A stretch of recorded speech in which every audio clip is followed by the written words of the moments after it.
Ayo. Welcome to Benchwarmers, a WOSO podcast, episode 42. 42. Leggy, I have got one for you. I've got two for you, but you're going to have to explain this to me. Okay. I've got Martina Gonzalez and Natalia Escott, both of which play for Barcelona.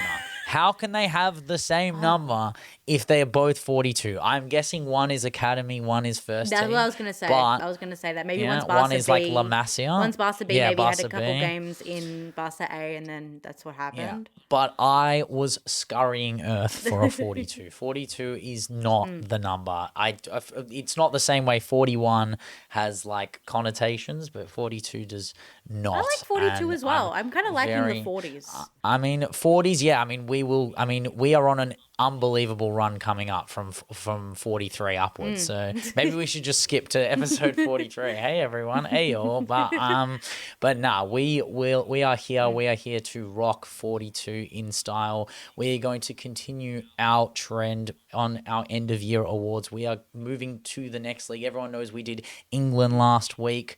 Yes, I showed Leggy all the highlights of Maya Letitia fucking up after our pod, showing that VFL blunder, all the L's she took. She was Not in the WSL, though. mitting away in the Not in the yeah, WSL. not in the WSL. That is true. That is the only justification. But as we know, when we are done with England, what do, Leggy? We Vamos.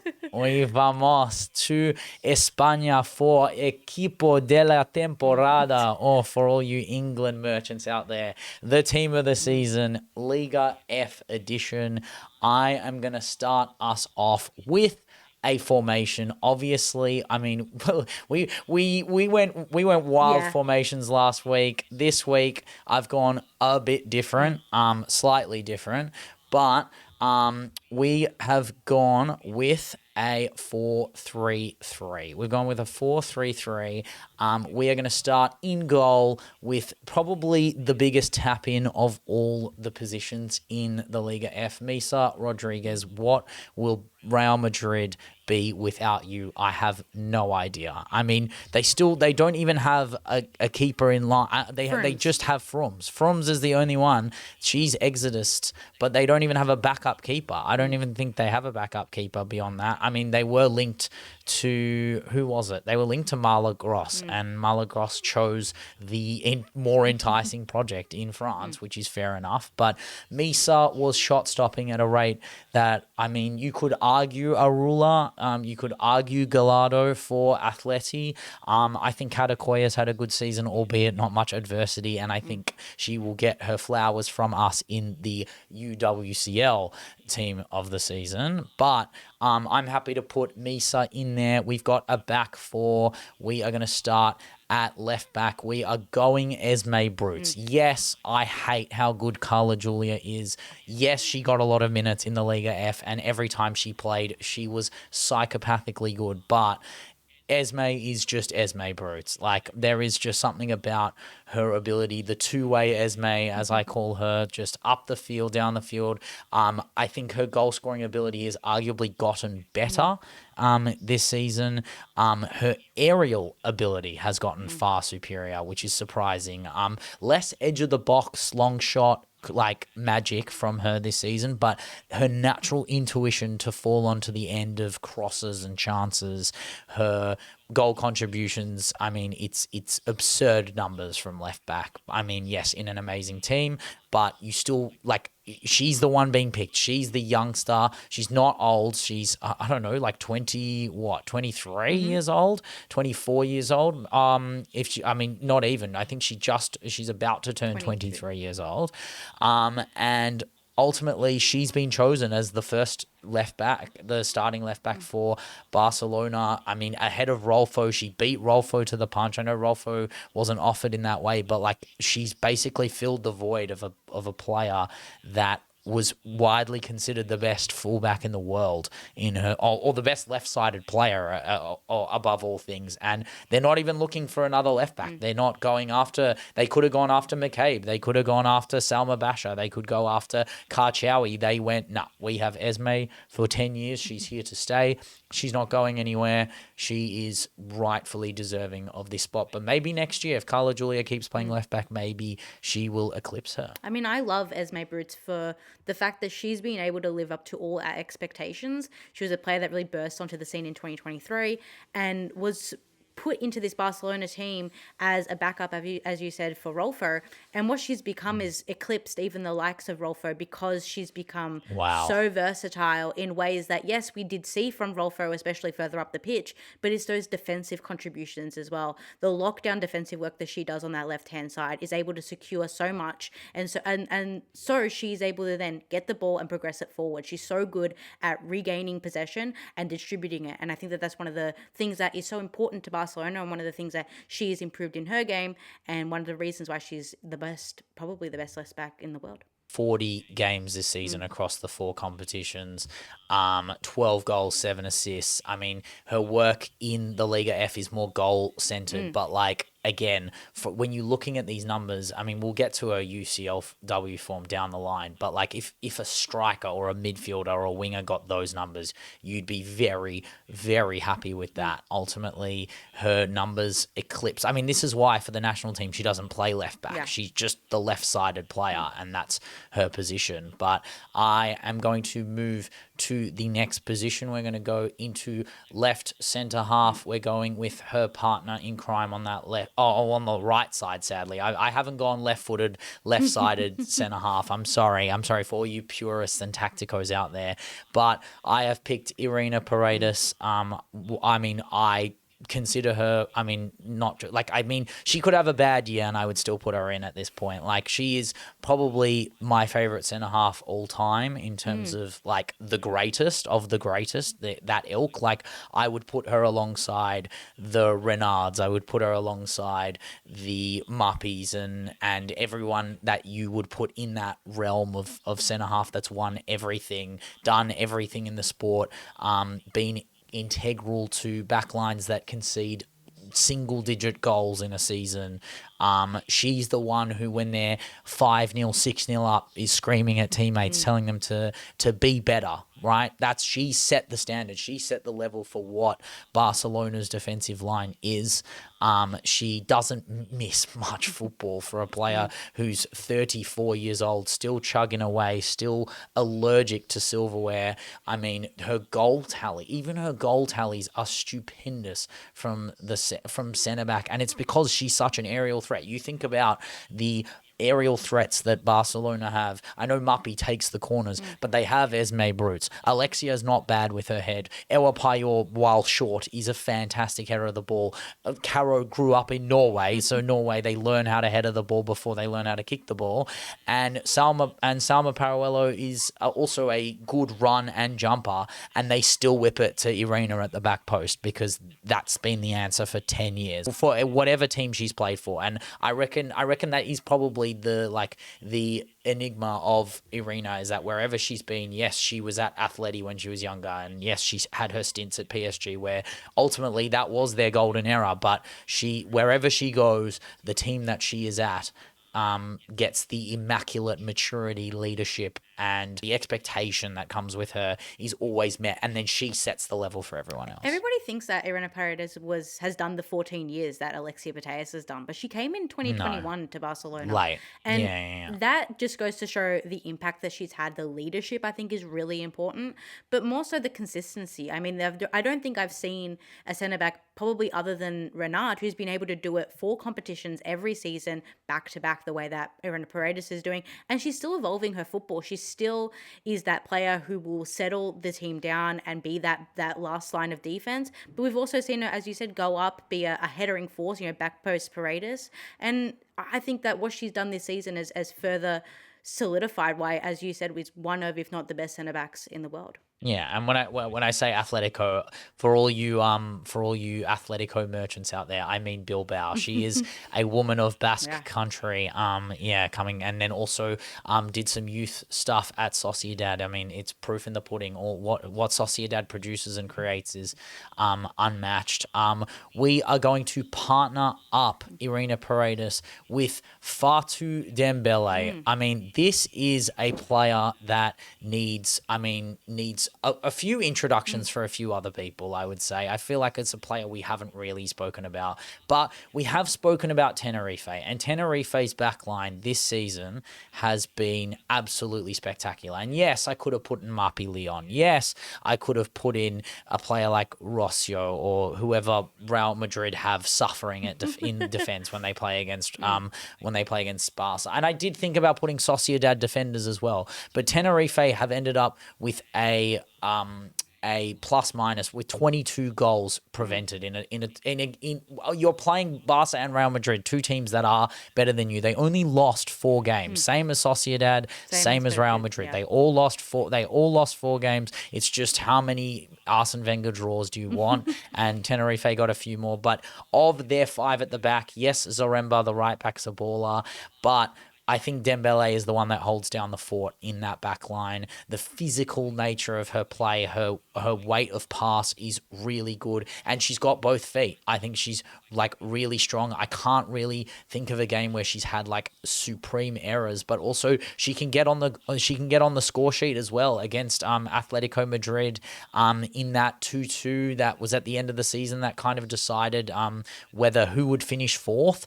Tenerife needed a goal. They were 10 players. They were 10 players to Atleti's 11, and it was Fatu who came up with the scraps at the end of the game in the 92nd minute. That's probably part of the reason why I've put her in this team as well. Like to have that moment, a snapshot that puts you ahead of a team that should be finishing above you is part of that. But I would be shocked to see Fatu Dembele at UD Tenerife for very long. She's 25 years old. She's relatively tall as well, aggressive, aerial threat.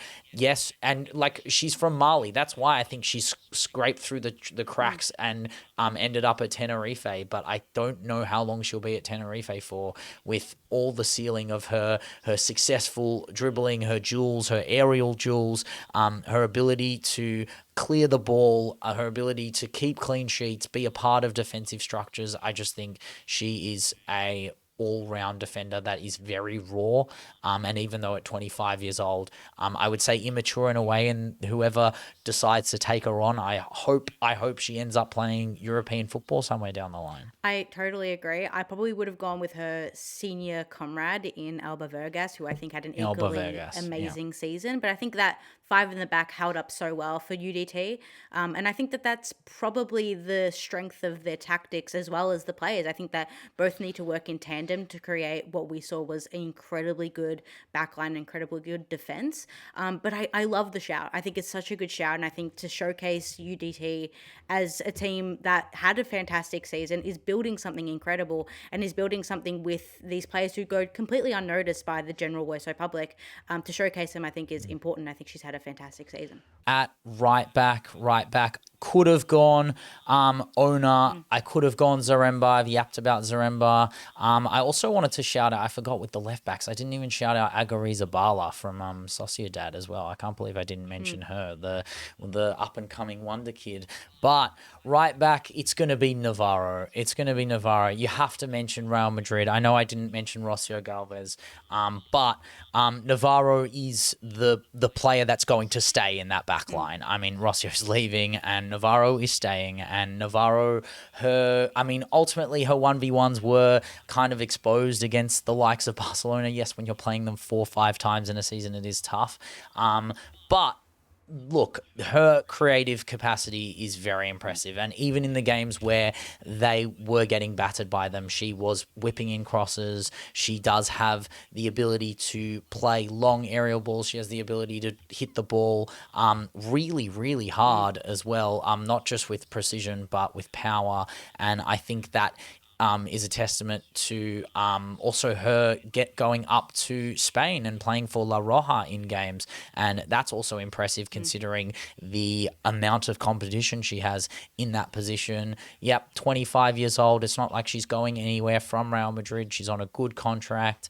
I think, there's not many parts of her game that I widely consider like weak. I think they will just further improve, and I think Quesada is quite a strong coach to work on the parts of her game that probably will need to further progress if Real Madrid want to further progress, which I would say is likely her aerial stuff. I'd say her, like, yes, she's good at passing the ball and creating those long crosses, but I would say her dribbling specifically, like along the byline up the top, like getting into that tight, like, right hand position that we see Ona Battier in a lot, is probably the one to mimic. And by being in that La Roja camp, that will help her.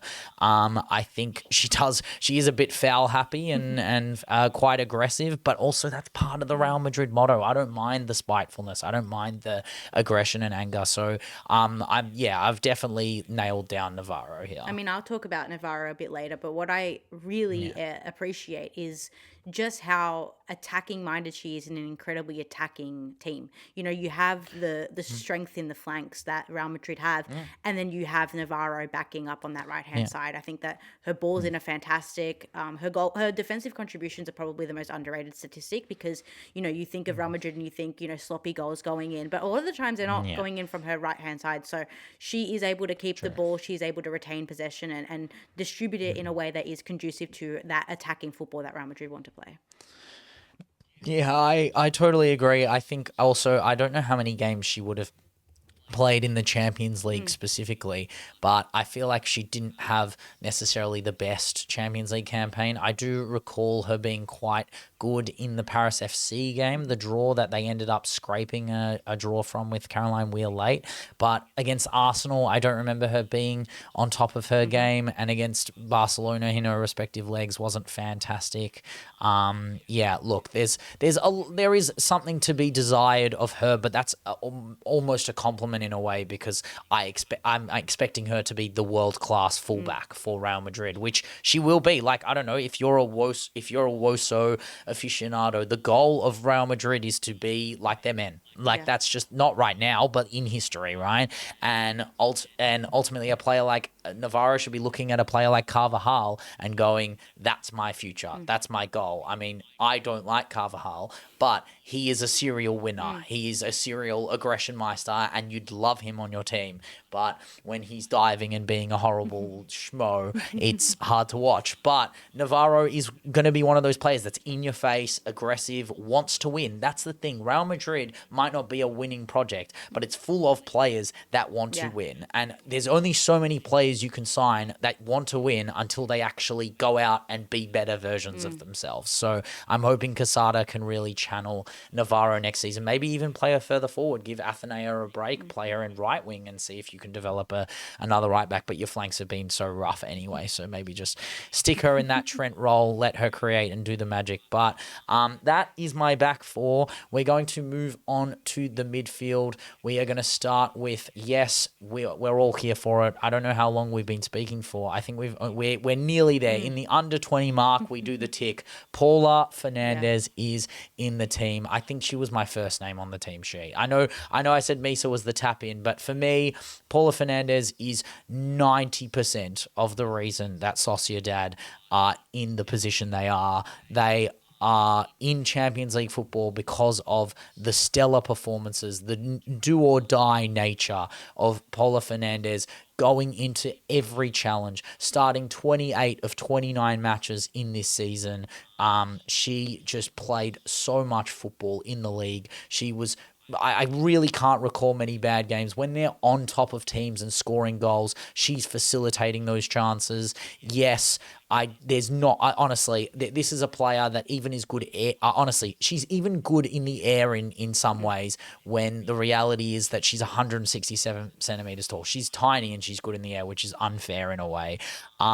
She is defensive, attacking, her long shots, her first touch striking with both feet, her passing, her range. She is of that ilk. I genuinely think she could get into the La Roja setup. I actually don't like the way they've set up La Roja in a way that's taking players out of their natural element. I mean, when you're looking at players like you're playing Alexia, Aitana, and Patri when they're all there, but if Alexia's not there, then Aitana's got to go forward, and it's a player like Mariona or Paula Fernandez who's next in line to play in that central pocket. And if you ask me, who's better at being the mechanical metronome, I would say Mariona is. But if they want to close out a game for the last 20 minutes and then maybe nick a goal going the other way in the transitional capacities, I would say the physicality of Paula Fernandez and the miserliness of her will be more beneficial for a manager like Bermudez. So I hope Paula Fernandez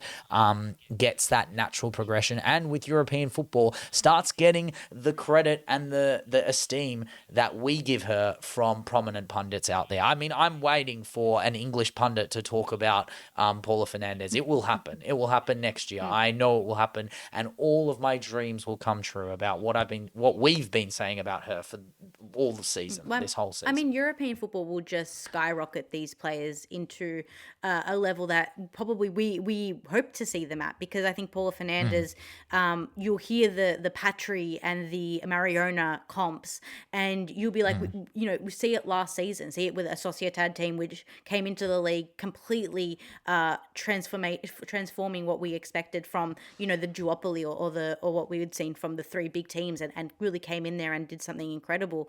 But that was all really to do with that midfield, I believe, and how they transitioned from defense to offense. And Paula Fernandez was at the point. She was that transformative figure, and I don't know, I want to see more of her in Europe, and we will see more of her in Europe, but I'm very interested for her future at Sociedad. I think she's one of those players who will probably get a move on, and I could see her playing anywhere, and I think that's also one of the reasons she's so great. She can be moved and grooved anywhere, and she'd be can see her at Arsenal. Yeah, I can see her at Arsenal. Yeah, the Spaniard link-ups, all the Spanish midfielders that want Arsenal, and then playing with Battier as well, that would be amazing. But my only thing for Paula Fernandez would be the big matchups. So obviously her worst game of the season, probably that Real Madrid game. Sociedad did bottle both Madrid legs, but specifically that last one, the 3-0 loss. I believe she got sent off in that game. It was her only red card of the season, and it wasn't a pretty moment for her, and also not a pretty moment for Sociedad. But that is match. I mean, I say that she wasn't big in the big games. She was a huge part of the fact that they ended up beating Barcelona this season. And yes, I would say Jacinto in that back four and Aguirre-Zabala really announced themselves, burst on the scene. But again, who's going toe-to-toe, head-to-head with Aitana, Alexia, and Clara? It's Paula Fernandez with 9 defensive contributions in the middle of midfield, alongside Jacinto. Jacinto is doing more of the aggressive recovery work, but Paula Fernandez was getting stuck into those tackles. And I mean, she's just a player who can do it up against the best, and I hope that gets further capitalized in Europe. But I mean, if you can do it against a player like Bonmati and Putellas, I have no doubts. And I mean, we did just mention Sarah Geordie, but Sarah Geordie is the next player in midfield. Clara, Sarah Geordie, I mean, what a season this girl has had. I mean, it's ridiculous how good she is. 18 years old. She started, I don't know how many she started, 19 of 26 matches in the league.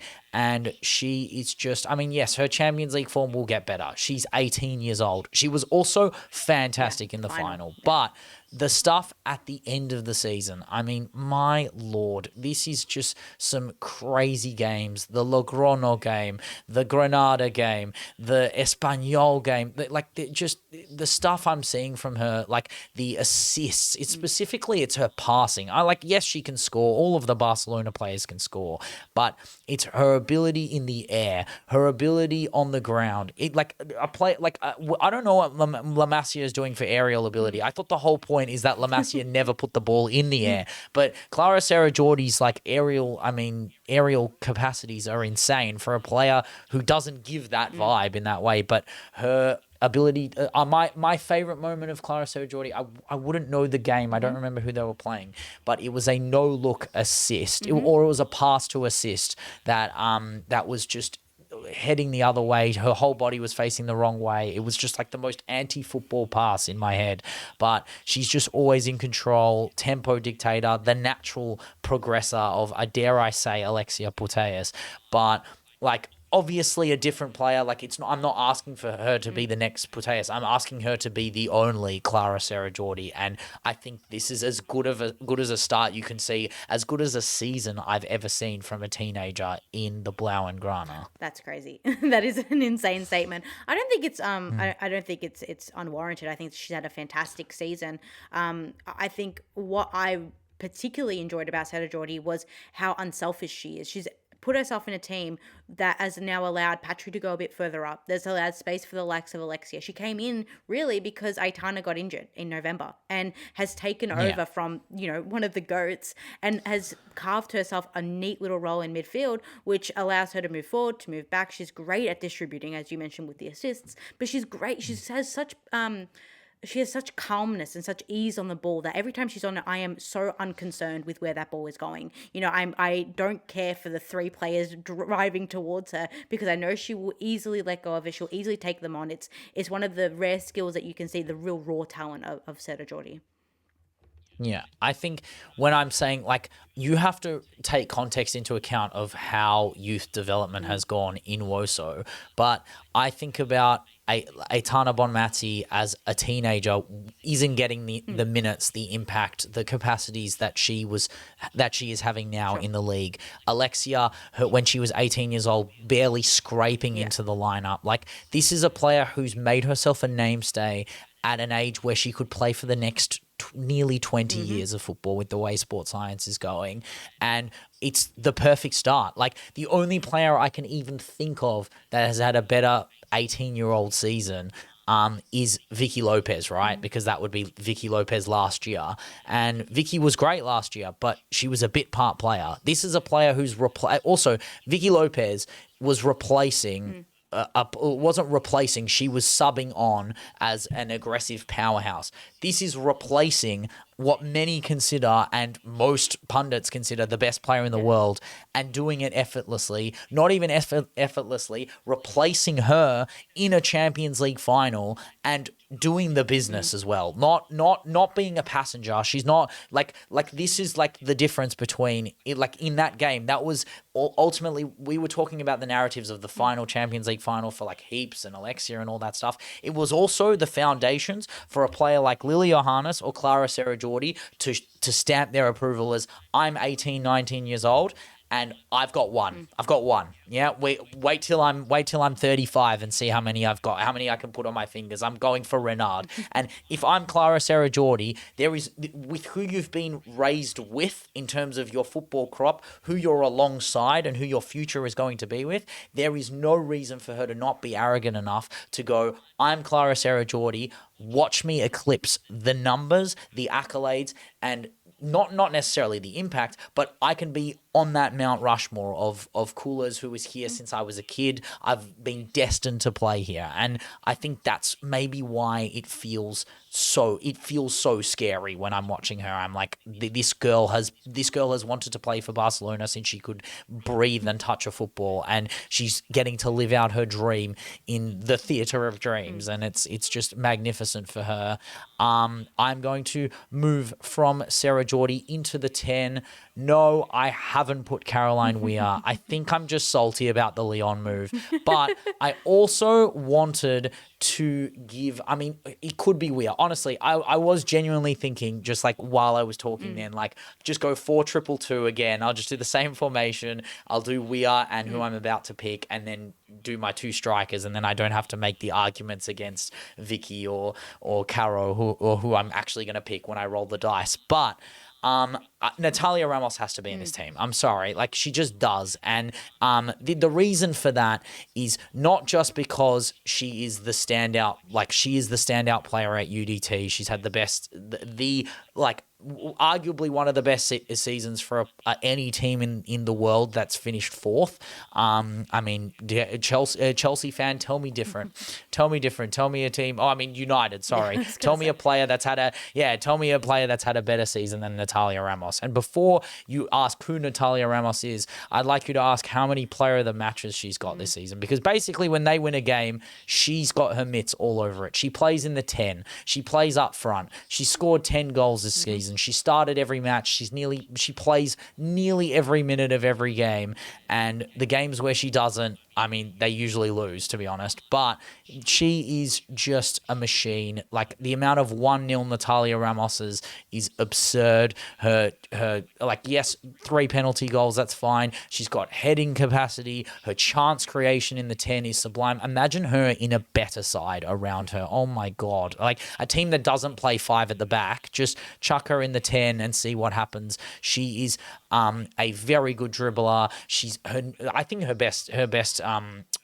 best two qualities are not just her attacking intuition, knowing where the ball will bounce or fall or fly, but her defensive contributions from the 10 are spectacular. She's, and again, of this ilk of Paula Fernandez, like this could be a La Roja midfield in a way, Natalia, these three, and it would be the most aggressive, miserly, like headless chook midfield. Like, she runs like a madman. When I used to say Pina press, like, she's got that Pina pressing gene, and I just adore her. Like, I would love her at City. I would love her in the WSL because I mean, ultimately I'd watch more of her. But we've done our due diligence in the Liga F. We know Natalia Ramos is no scrub, and she is she's not here to take part in La Roja. I think she wants to make a name for herself. I know she's got tough competition, but why not? I mean, yeah, exactly. Why not? And what I love about Natalia Ramos is this is a player that we've seen in front of our eyes mature. I mean, this is a player that went from last season having the injury, only playing 9 games, the season before 25, the season before that around the same, but not having any goal contributions. She's now raised up her level, 30 games, 15 goal contributions. This is exceptional. And I think, yes, it's to do with the team around her, definitely. I think that she's been enabled. It's very much catered for her. Yeah, definitely. Yes. And she's the star player of that team, no doubt. The taliswoman, Maverick. But there is something about, the burden of being a taliswoman and how you then rise to that occasion. I think that she's done it exceptionally. And I don't think that UDT would have the season that they had if it wasn't for Natalia Ramos. And I think, yes, Caroline Weir is a great shout, and I'll talk about Caroline Weir later, but to have Natalia Ramos is to really appreciate and respect the level of play that UDT have facilitated, but also just how good this player has been on their own. I think the defensive contribution capacities highlight her capacity to play deeper in midfield, and if she was in a better team, maybe she could play in the 8, not necessarily in the 10, but you'd probably want that forward intuition as a classy player like her. I mean, she was player of the match in both legs against Sociedad, and that shows that even in like a Sociedad UDT combined 11, despite the difference in golfing quality, the numbers, the points on the board, on the table, you find a way to fit Natalia Ramos into them, and I found a way to fit Natalia Ramos into my team. And then the front 3, I mean, there's 2 tap-ins and then 1 question, but if you have a Liga F team and it doesn't include Claudia Pina, I don't think you've ever watched the Liga F, or you've never played a game of FIFA before. But yes, I mean, we made the jokes about it last year. That is Pina as good as when I get asked by I for anyone who doesn't know, I work at a school. The kids who don't watch women's football, they go, "Is Pina really that good?" And what do I say? I say she's better. I say she's better in real life. I say she's more unfair in WOSO than she is in the video game. I'm not even joking. Her strength, her striking, her ball striking is legitimately number one in the world. I don't think there's a better striker of the ball than Claudia Pina. There is no player that is more inevitable skill when they cut inside and they give them space. This isn't for Barcelona, but for Spain, that when as soon as she cuts inside, you're like, wow, 4-0, game over. Like that was it. Like she is one of the scariest wingers, the most devastating wingers. Last year it was all about the Champions League, Pina, and her impact. She was really about 3 centimeters away from equalizing against Arsenal in that final. She was the danger. She was the only one presenting in a way that looked like it meant something for her in that way. But Jesus, I'd run out of superlatives for this girl. Like homing missile, Pina. I think she's also gotten a little bit more. She's gotten a little bit more mature at the shorter, the close knit, the close tight stuff. Yes, she was doing a lot of facilitating for Alexia, and post Alexia, I'd like to see how her attacking creation manifests, because a lot of her attacking ability is tethered to speed of play. And post Alexia, Barcelona will just be a completely different attacking outlet. But the numbers speak for themselves. Claudia Pina is probably the first attacker on the team sheet. And this has been just such a breakout season for a player that has already broken out in the minds of many people. Yeah. And to actually watch her play a solid 30 plus games, and you're seeing, what it's like to go, round for round with a starting Pina, and to see how she's been able to adapt to her role without the likes of Aitana, someone who she very much profited from, especially with the likes of Alexia as well, not playing as much in the Liga F.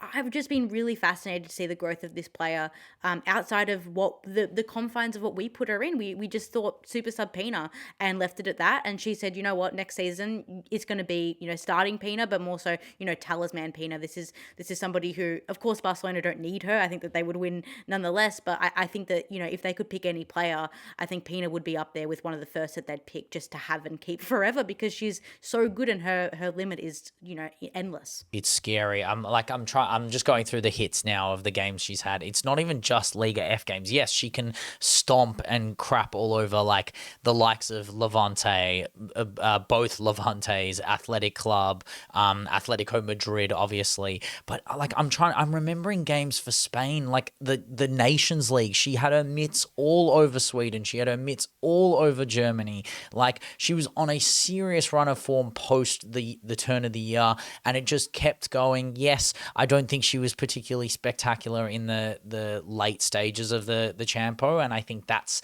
why she probably won't end up in my UWCL team of the season. Also, it is just unfair relative comparison to last season, where she was arguably the best player in the Champions League up until the final. But 21 goals, 5 contributions, 27 games. It's basically one GC a game, and that is what you expect of a striker. She's not even a striker. She's a winger, guys.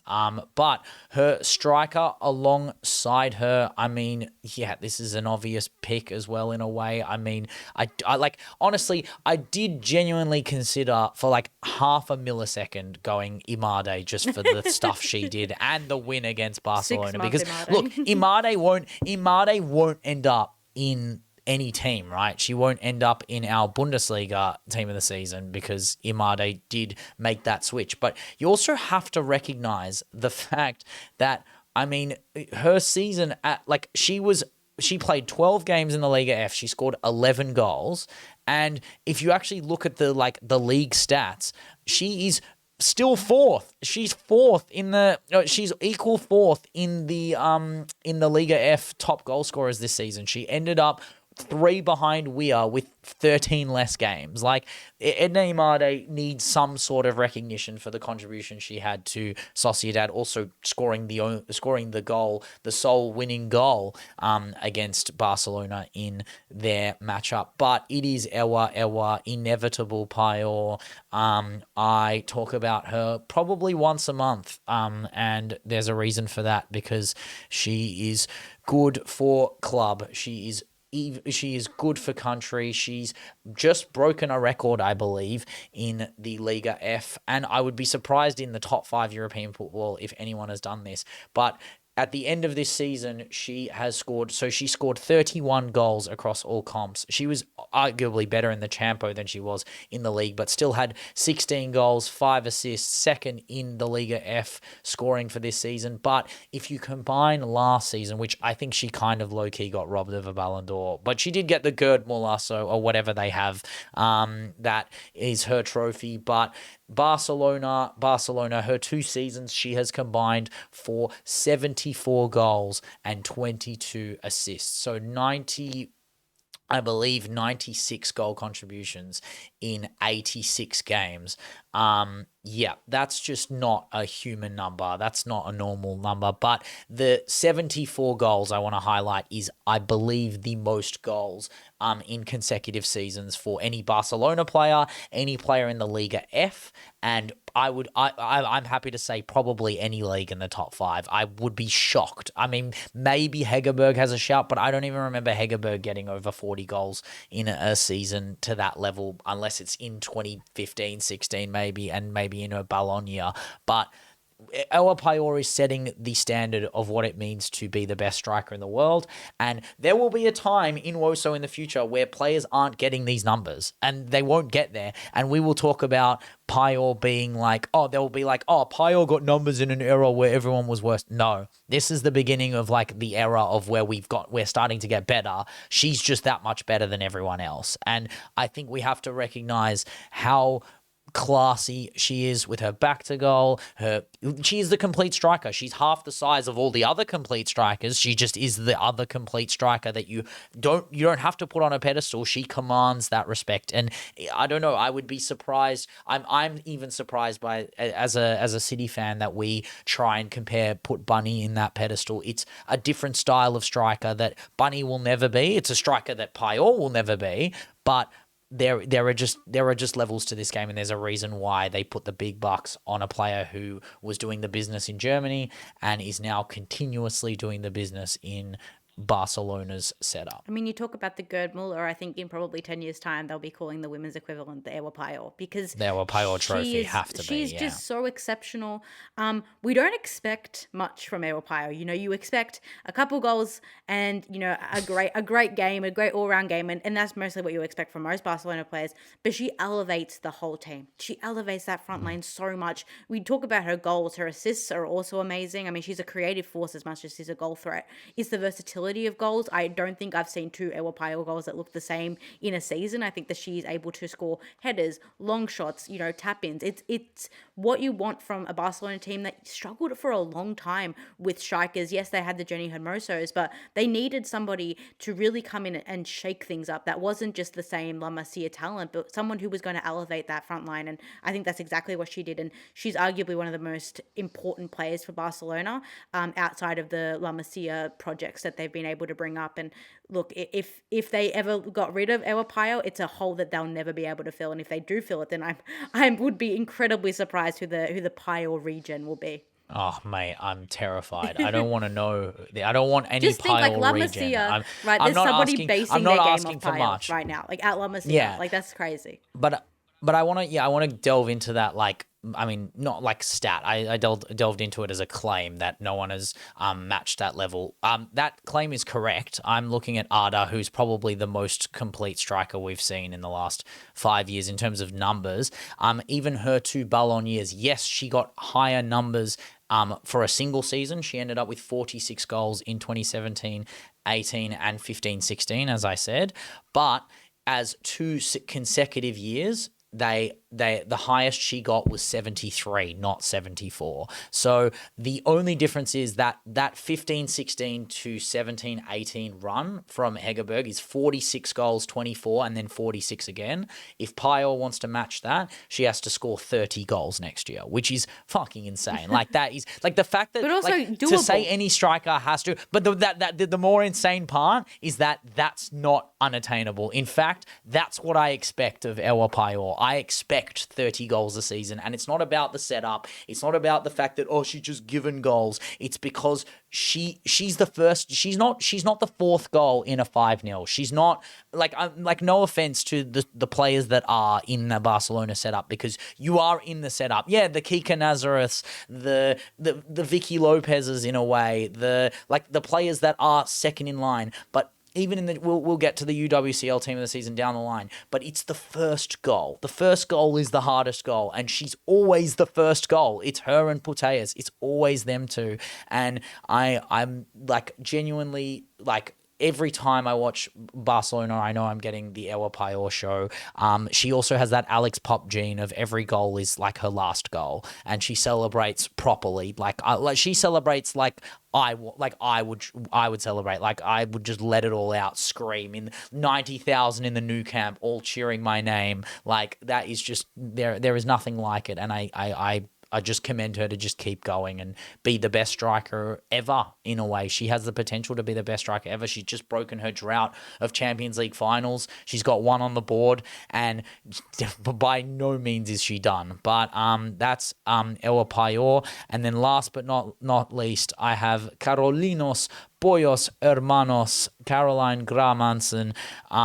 What a player, what a return.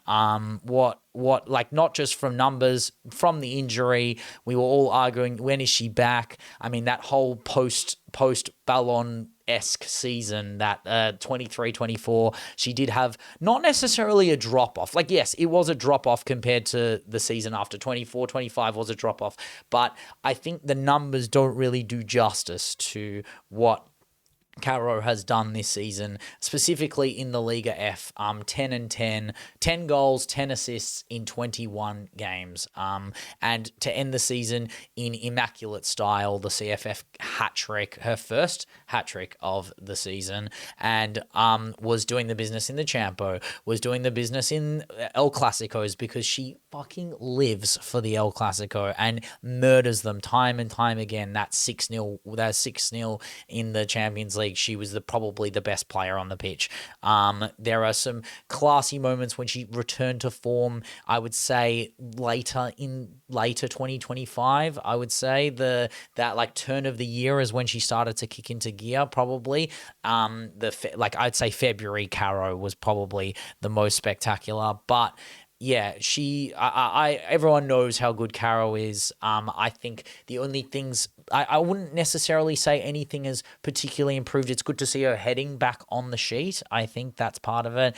And her to do her 1v1 stuff a lot better. I'd like to see her outside of the box shooting get a little bit back to what it was. I feel like in that 23-24 season, that's probably the biggest difference. I mean, other than the sheer number of goals and assists, I mean, she was literally going at double the rate she is now, but it is a different team. When you have Payor in the side, she's going to take those numbers. When you have Vicky and Pina in the side, who are all fight, and Salma now, all fight. I mean, Salma, I don't know how long, but all those players fighting for your position, you're going to lose your GA. So you don't need Caro getting 60 goal contributions in a season like she did in 23-24. But she's still great, and I think that's why I've put her in, is that there's always that mar against her, that she's not at her top level. The team has just changed around her. I think it's really difficult for top players that we know are incredibly good, some of the best in their position, to have standout seasons and then come back with what we would see if they didn't have that standout season as being an incredible season, but a quote-unquote drop-off.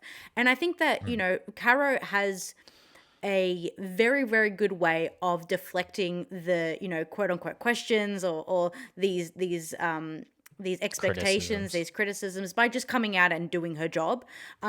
I have a different right winger that we'll go on to later, but I guess the thing for Caro this season that I've been most impressed with is her mentality. I think that she is a player that has been able to slip through the cracks and slip under the leadership mold, because for Norway she hasn't always been there, and for Barcelona there are just more bigger leaders and bigger personalities in the side.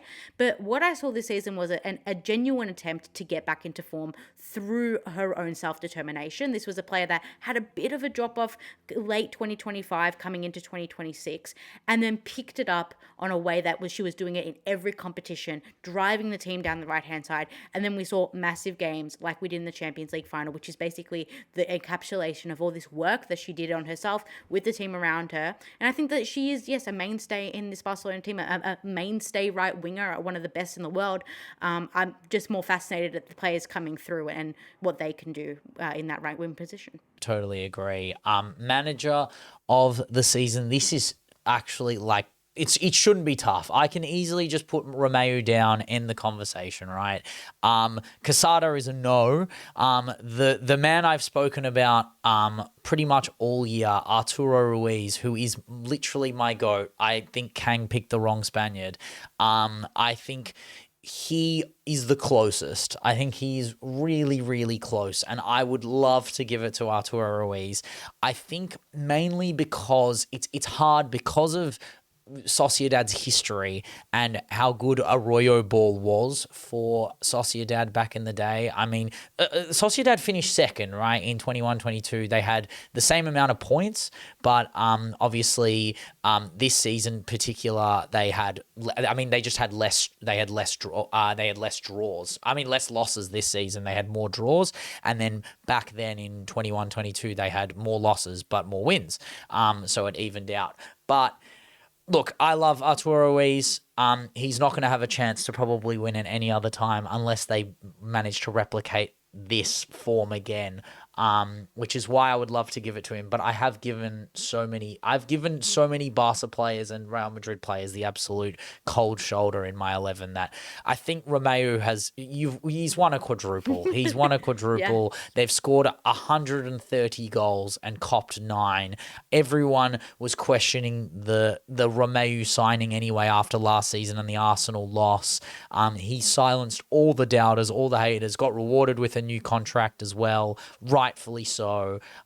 He makes the best better, and there's no doubting that anymore with the sheer amount of like overwhelming like aggression, the fire. Like he does seem the silent type. He doesn't really go all crazy Spaniard or like losing his mind. He's not arms flailing on the side. He kind of just trusts his model, his system to do the business, and rightfully so, it's paid off. And I think you just have to put Romeu for everything he's done. I mean, I agree. I'll talk a little bit about it later, but the man management, I think, was absolutely exceptional this season. And I think he has a lot of doubters, and we are kind of detached from it. We're not in Barcelona. We're not Barcelona fans. Yeah, we are not Catalonians. We are. I mean, I would love to be. I would love if they give us pseudo citizenship. Yeah, if the Catalans buy our podcast and we get taken there, we will shill him until they want us they want us to not shill him, and then we will put him on a post. We'll put him on a pike if they pay for it. We'll be honest. So Catalan. We'll ask for independence in like 5 years' time. Like, it's fine. Oh, mate. We'll be like we're like right now. Romeu's the goat, and then they're like, no. He can't. We can't do that. We're getting rid of him. It's like no a la cabra. But yeah, he's just magnificent. But we're going to slide to your 11 leggy. Kick us off with your Liga F team of the season. We are going 4-3-3, similar to Ben. I have a lot of players similar to you. Thanks for the clap. Thank you, standing ovation. This is unbelievable. Guys, you don't understand. This is true, yeah. Like, Leggy and I make 11s more than just, like, not just outside of the pod. This is, like, character development moment, like number one. This is, like, Leggy is the most, when it comes to IDO ball, there is no one stronger than Allegra Scappa. But we're about to see a masterclass here. Leggy is picking left backs and right backs. I'm so gassed. I mean, here we go. I've picked a lot of players similar to you. I think that there are just some shoo-ins, and so I won't go into those in depth because we've already done it. So I'll go over those quite quickly, and then I'll go into the players that I believe deserve their shout out and deserve a bit more time. Misa is obviously my goalkeeper. We went through it before. I think on the pitch, she's been exceptional. She's been easily the best goalkeeper in the league. I think off pitch, the disrespect that she was shown with Frooms coming in and being replaced as the number one is quite astonishing for somebody who I believed to be the real hegemon of that side. I think you have great characters and great players, but if we're talking about someone who's been there, done that, and you look had to stare down the barrel of Ewa Payor and all these incredible, amazing Killers. Alexia Pates, like these incredible Barcelona players, and had to see the ball go in the back of the net and pick that ball up and put it back to the center. That's a leader to me, someone who's been doing it. And then it really only came about these 19 games that she played was because Frooms got injured quite early in the season, and she came in, and it's a testament to her mentality that she's been able to hold herself so well. She's conceded 11 goals, had 14 clean sheets. She's one of the reasons why Real Madrid haven't conceded that many goals against teams that you would usually expect them to concede a couple of goals, and one of the reasons they had quite a decent goal difference at the end of the season. But look, Misa is one of the best goalkeepers. I wish she had left Real Madrid earlier. I think that she could have had a meteoric rise as one of the best goalkeepers in the world, if not, as a Real Madrid keeper. But I think Real Madrid held her back, and I would hope to see her move on. I think that she's owed it. She also got rewarded with a few Spain call-ups, Spain caps as well. Like, I don't know, I kind of always saw Misa as like the third, or in some cases the fourth, right? Like it's Nanclares, it's Cadacoy, you have come-ups now in the Liga F that are coming through, and who they're willing to pick. I don't know if they want a Gallardo or whatever. I mean, Gallardo's also a good player, but Misa is probably number 2 in my head now. I think she is the number 2. I mean, she did play against Iceland, played a full 90. But the game I remember is not necessarily a Liga F game. It was the Wolfsburg game. They had no right to win that game. Wolfsburg chance machine.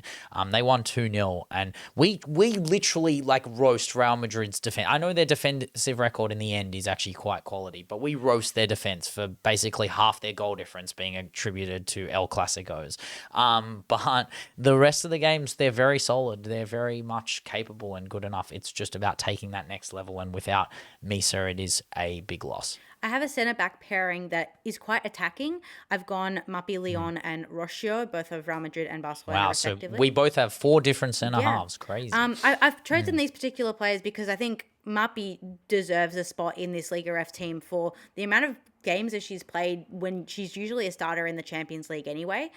She's of course incredible with her set pieces, but it's the level of control that she has in centre half alongside whether it be Marta Torrejon or Paredes. She has just fantastic link ups with basically every player on the side. She, I believe, probably passes the ball just as much as Patrick. I mean, this is incredible. This is the progression of not just WOSO but football as a whole, is that time with the ball at centre half's feet is just heavily criticised by pundits all around the world. Oh, I hate that these players are on the ball as much. Watch women's football. You know why? Because Mapi's on the ball. She's not just some scrubby centre half who's making crappy passes. She's Van Dijk. She's John Terry. She's starting attacks. She's Puyol. She's Mapi Leon. She's more than Puyol. I actually think in a lot of ways that the icons of Menso can't live up to the defensive record that these two, Irina and Mapi, will have. The numbers are disgusting. Like 130 goals scored, unbelievable. Not numbers that will ever be replicated again. 9 goals conceded. Do we think that will be replicated time and time again once WOSO keeps developing into what it is? 9 goals in a season. The way Chelsea men's fans yap on about John Terry, 15 goals conceded in a season. Try 9, try 8, try single-digit stuff from them. It's seriously a joke. Mapi Leon, scary defender, also in that Mount Rushmore-y, like contender, Hall of Famer contender of best centre half. Scary. Also 1v1. She's gotten a lot better at her trackbacks, her recovery runs. I also think there was a bit of a mental aspect of Mapi's career that was taking a trajectory, and she seems like she's back in the swing of things. And football is, and Spain. That was the whole thing. The return to La Roja has been a huge moment for La Roja as a whole. I think La Roja is heavily centered around culture and ideology, and bringing back a player like Mapi Leon, not just for ability, but for management, chemistry, team morale, is just, she's a player you probably, I think Real Madrid's fans probably despise her. I think fans of any team that hate Barcelona probably despise her. But if she's on your team, she's not scoring free kicks again. I know Chelsea fans fucking hate her, but rightfully so. It just shows how good she is. Yeah, and I mean another player that I believe to be in that vein is Rocio. I think that she's had an Wow. exceptionally underrated season. Yeah, true. Mostly because we don't always focus on Real Madrid defenders, especially the two centre halves, because a lot of it, as I mentioned earlier, is to do with their attacking flair and that Caroline Weir and up, forward line. But Rocio has been incredible, not only arguably the greatest statistical centre back in La Liga F, but the way in which she's been able to control quite an untamable beast, which is that spine of Real Madrid, has done such a service to the team as a whole. I think that without Rocio, you're having a team that is incredibly unbalanced, a team that is going to obviously have its holes in defense, but more so it's her carrying of the ball, like similar to Mapi, and it's obviously those goal contributions as well, 5 goal contributions, 4 of which are goals. But yeah, incredible. I mean, the dribbles, the retaining of possession, regaining of possession as well, I think is a massive one. And I think that, as I said earlier, she's one of the most underrated players in the league and one of the pinnacles or one of the real monoliths of this team. She wasn't like this nailed on start. If you asked me at the start of the year who the starters were going to be for Real Madrid, I think I would have said to you that it would be Maria Mendes and Lacroix, right? And I still rate Lacroix. I mean, yes, she does have a blunder in her here and there, and I would say that last year Lacroix was probably much better than this year Lacroix, and Maria Mendes, sadly, it didn't live up to that level. I think she was on that natural progression hype. I mean, the Levante move into Real Madrid, she had a good first season. I think both of them kind of dropped off, and that's coincided with Rocio's pretty exponential, hefty rise. That's what I'm kind of scared of. That's what I'm worried with Rocio, is that she's had the year that both Lacroix and Mendes had last year, and I'm wondering, is that the level? Well, she's leaving. Or does it progress? She's leaving. That's the but thing. that's what I mean. But like, I'm not saying like I'm saying for the next team that she goes to. I think Real Madrid held her back. I think that this is a player that could easily step into midfield. Wow. I think that this is a player that is. But where does she go? That's the question. I mean, I have no clue what her ambitions are, whether they're outside of Spain or not. But I think that any team would be so fortunate to have Rocio, because we're seeing a player that is very much basing her style of football both off the Spanish model, but also a very desirable model that we're seeing of centre backs with the ball, progressing the ball from centre half. And it's a player who is actually quite good injury wise. Like centre halves who have ball progression skills usually get injured quite quickly, the Leah Williamsons, the Mappy Leons. But Rocio is a player who can play, I believe, 25-30 games a season. Hey, we lost Leia Alexandri, we lost Uabi. There is a Spanish spot sitting there in the Joey. You want to play Champions League won't football, start, though. You want to be a She part won't of start, Ben. double winners. But I don't care. She shouldn't should care about start. that. She wants to be in definitely a. should You know what she will be a part of, though. Even if she doesn't start, she'll be a part of a team that can actually win silverware. That's the difference, right? Leggy, it's not about It's about her starting. development, It's about being. What's the point of playing? What's the point of playing football? Not to start. The aim is to finish, to win. Like, I don't know. That's how I see it. I don't think she's not going to the big four teams. All the big four teams, the centre halves are better than her. So Real Madrid, the only team that I can think of that's on that level, it's PSG but United isn't Champions League football. She's giving up Champions League football. You don't know that. They could get to Champions League football next year.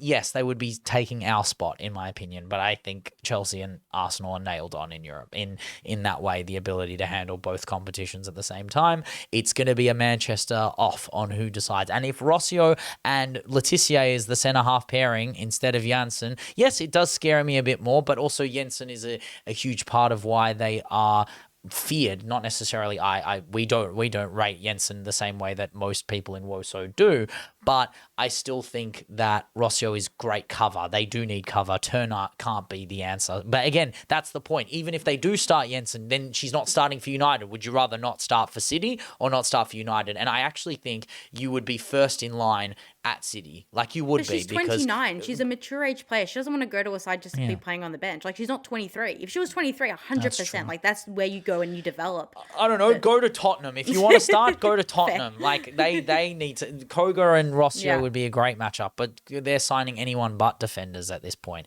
But that, I mean, yeah, I understand the Rossio point. It's a great season. I just hope she can back it up because it started to be a habit of Real Madrid centre halves having a great season and then following up their next season with not necessarily the same fire. Well, I mean, a Real Madrid player who's had an exceptional season and has been doing it for a while is my right back choice, which is Navarro. Navarro, we both went Navarro. Nothing much no else. Battier, no Ona Battier. Leggy not shilling her new recruit. Oh, No, because she'll maybe get the WSL there's a team reason of for the that. season I think next she's year. WSL team of the season next year. Yeah, at left back. Yeah, I love that. Yeah. Yeah. Hilarious. No, I mean, we've already love it. spoken about Navarro. I'll also talk about her a bit later on, but I think Navarro is one of the more exceptional fullbacks as both a creative force but also a defensive force. I mean, we talk a lot about, those crosses and we talk a lot about how she facilitates an attack, but, those defensive contributions are equally important, and I think that she is amazing at the defensive contributions as well. My left back is a player that I know that you love in Aguirre-Zabala of Sociedad. Ayara. Oh, wow, you got her in there. I've gone for a very impressed. young team. I think that my average age for this team is around the 24, 25 mark. What does Esme Brutes have to do, Leggy? Well, Esme Brutes has to play. You don't like the Dutch. Esme Brutes has to play 28 games and score 6 goals and get 4 assists. And I think that Aguirre-Zabala... No, she plays less and scores more. I mean, yes, and that's fine. But I mean, Esme is incredible, and Esme is probably going to be my left back for the season, for the complete team of the season. Oh, like the complete team of the season, But fair enough. The ultimate. We're giving it away, like EA Ultimate Team. EA Ultimate, yeah. But Aguirre-Zabala, this has been such a breakout season for a 17-year-old, and you talk about Sarah Geordie and having a standout season as an 18, 19-year-old, but this is a 17-year-old playing at fullback, one of the hardest positions, one of the most mentally and physically tolling positions that you can play, and she's done exceptionally well. And of course, and against the top teams as well. And against the top teams, and also in a team that is very much reliant upon that attacking press, but does need that stability in the back. And I think that her defensive contributions, as much as her attacking contributions, have lended her to be one of the biggest breakout stars in the Liga F. And I just wanted to showcase how good she was and how much we loved her and shilled for her this season. We start talking about Vicky Lopez, Sarah Geordie, Carla Julia, Ayara, I am so terrified. Like La Roja is already fucking insane, and then the next gen of La Roja is this, and it's like this is why I hate the pundits that shill the WSL in that way. I'm like, the young ballers are not in the WSL. The WSL is full of mature age recruits, and then the young ballers come off the bench.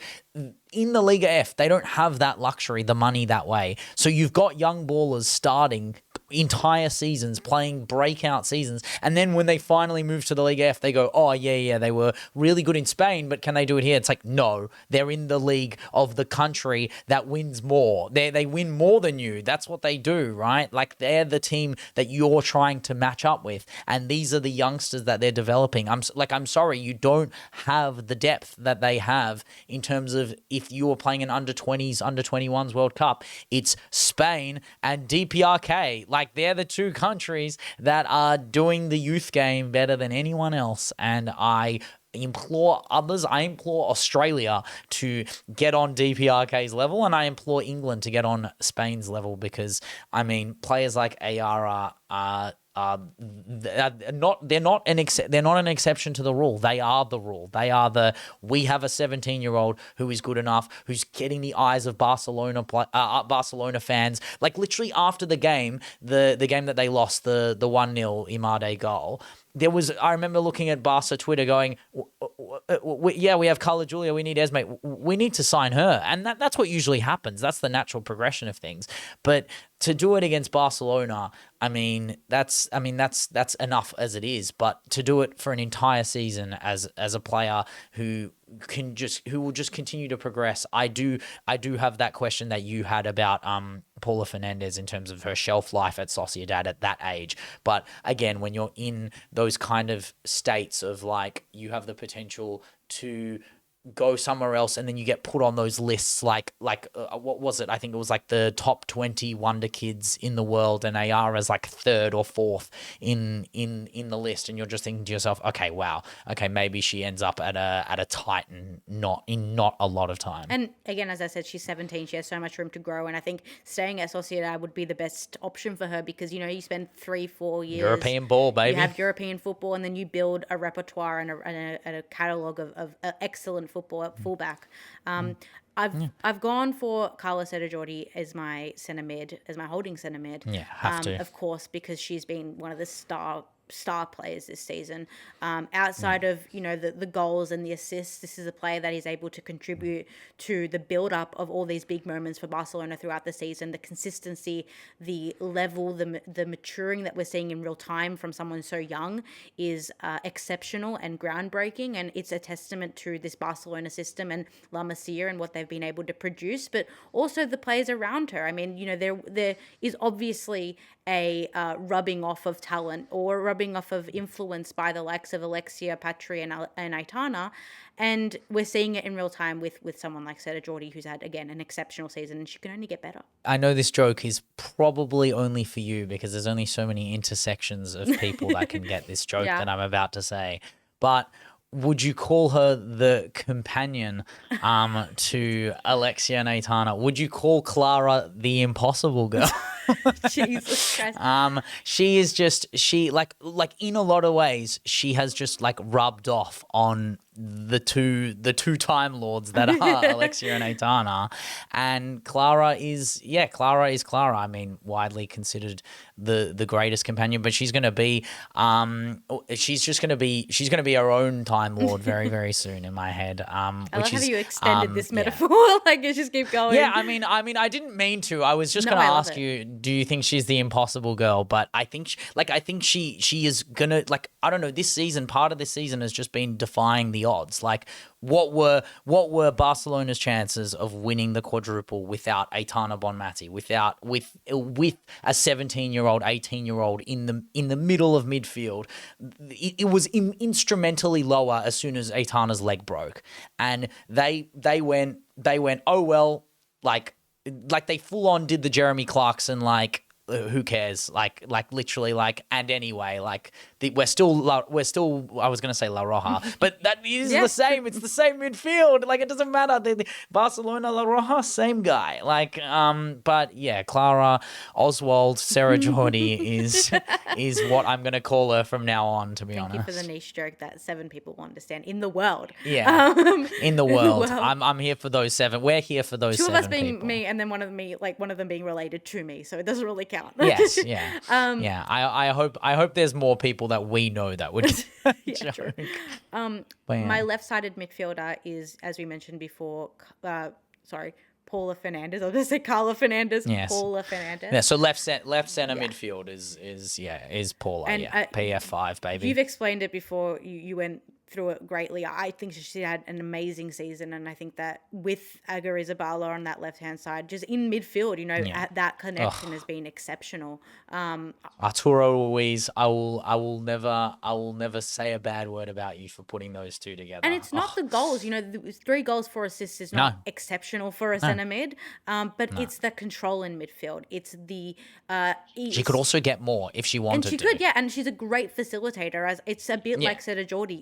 It's those movements, those moments right before the goal. How are we getting the ball into the final third? It's because of Fernandez. How is the ball transitioning? Who's the one not getting pressed? Who's the one keeping possession? Who's the one deciding when we go forward, when we hold on to the ball? It's leadership qualities that not many players have. At 26 years old, yes, getting in there into that, prime era or prime stage of your career, but the transition from defense to attack is exceptional. And look, she'll only, as I said before, she'll only grow in stature as she enters into that European echelon going into Champions League. And we'll be seeing more of her, which I think is exceptional coming off 29 And games. from Levante, she's held her level. She's held her level the same time. I think she's gotten further forward in this season, but I think that the natural progression is very clear and it's stagnant, and you know what you're going to get with her.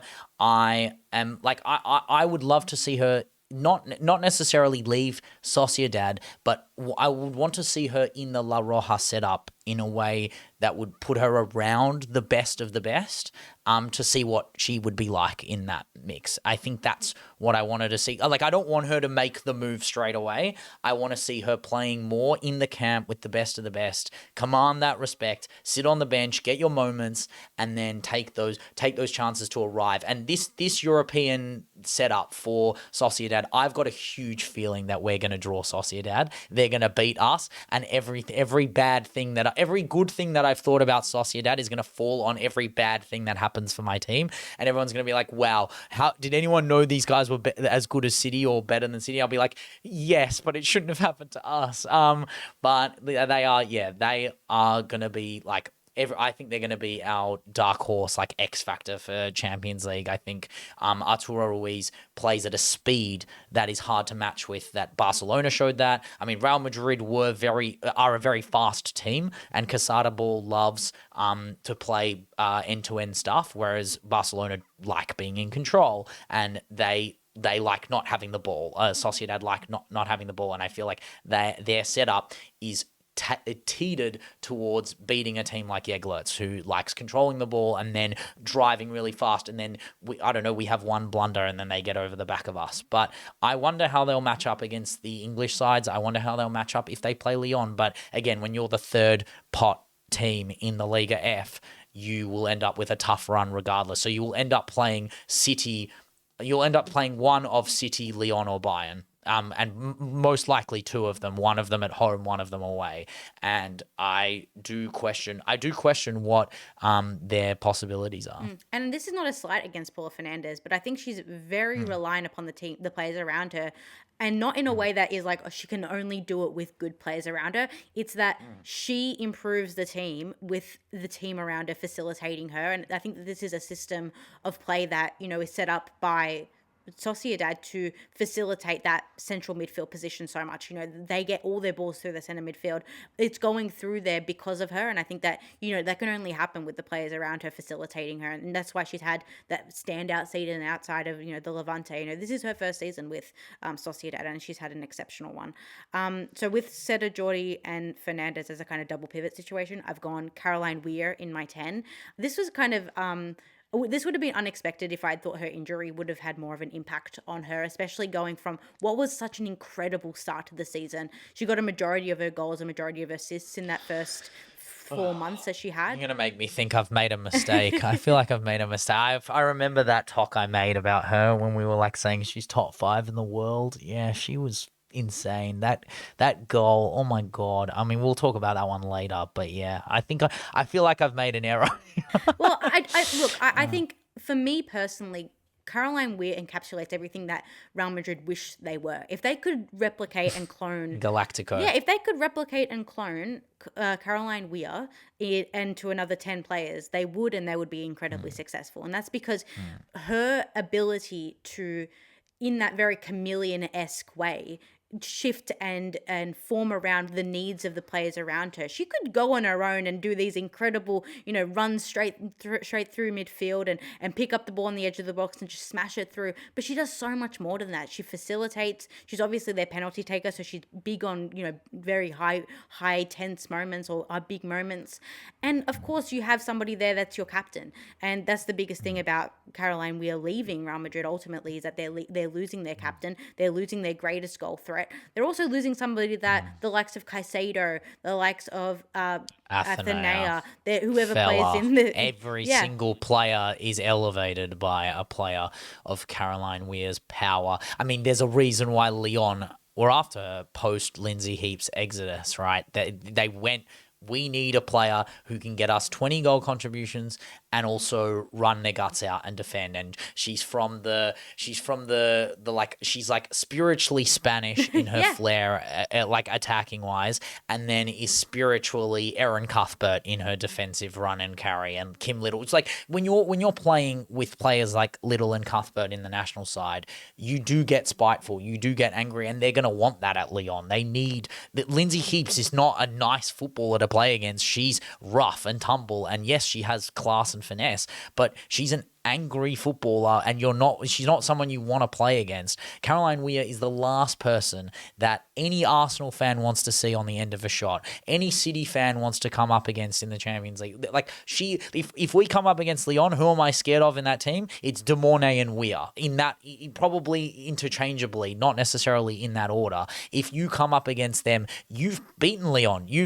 I mean, Lyon beat you this year, but you beat Lyon as well. If they add Weir to this mix, and they are, you're probably going to be most afraid of Weir in that setup because of what she did to you last year for Real Madrid, right? Like, this is a player who does it, who brings the level up. She's the reason that they beat Barcelona 2 seasons ago in that El Clasico that finally got them off the donut. She is responsible for that. She's responsible for changing decades of history that is basically abysmal for Real Madrid, and has tried. And like, look, she tried to move the needle. You can't say she didn't try. Her numbers show that she tried as hard as she could, and to have 28 goal contributions 2 years in a row. Yes, obviously her first season at Real Madrid was probably the best one, that 45 GC season where she was just unstoppable post City, and after her amazing run at City. I mean, we talked about Caroline Weir. Everywhere she goes, she's insane. So it's not like she's going to be any worse at Lyon. In fact, I think she's going to be better. But I mean, the whole thing I have for Weir is that she does have that, like, she has a little bit of that Haaland gene in her, in the sense of not like, nothing got to do with ability, but the gene of like, I will kill you for a part of the year and be the best player in the league for a part of the year, and then I'll teeter off, and then I'll score 3, and then I'll teeter off for a bit. And like, when a player scores like 3 goals in 5 matches, but it's like a hat trick, so it's actually 0 in 4 and then a hat trick. Like, that's like, sometimes I'm watching Weir, especially, I think that's probably why I didn't include her. The back half of this season wasn't spectacular, bar the hat trick against Levante Badalona. I think